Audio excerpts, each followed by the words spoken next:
په مزار شریف ښار کې پر قصابانو د څارنې کمیسیون استازي وایي نږدې 1000 کیلو د څارویو خراب او فاسد جګرونه له منځه یوړل. د قصابانو د څارنې او یو شمېر مسؤلینو د څارنو په لړ کې د څارویو دغه اندازه جګرونه چې په غیر صحي توګه پلورل کېدل د مزار شریف ښار له بېلابېلو قصابیو څخه راټول کړي وو چې تر ارزونې وروسته یې وسوځول.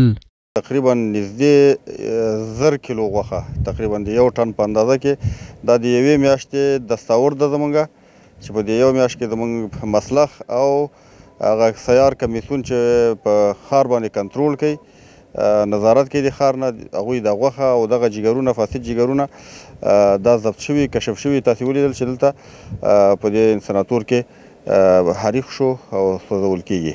دغه کمیسیون استازي ښاریانو ته ډاډ ورکوي هغه غوښه چې د انسان روغتیا ته زیان رسوي د خرڅلاو څخه به مخنیوی کوي او په دې برخه کې به وخت په وخت ګامونه اخلي.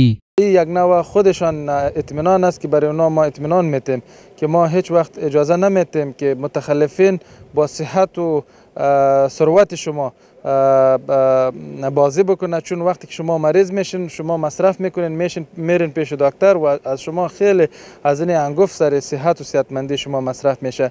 یعنی این برنامه ها به خاطر اطمینان مردم و ملت ماست. اوسطش بگیرم هر خانه 1 کیلو از زیر مصرف کنه، در هر خانه 5 نفر حتمی است.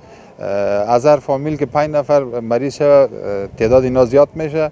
این جلوگیری از این امراض شده ما که جگرها رو جمع کردیم امروز حریق میکنیم. په همدې حال کې د بلخ ولایت د قصابانو اتحادیې مسؤل د حلالي او با کیفیت غوښې لپاره دغه کمیسیون فعالیتونه ستایي. نوموړی وایي دغه څار کولی شي چې خلک له ګڼو ناروغیو څخه وژغوري.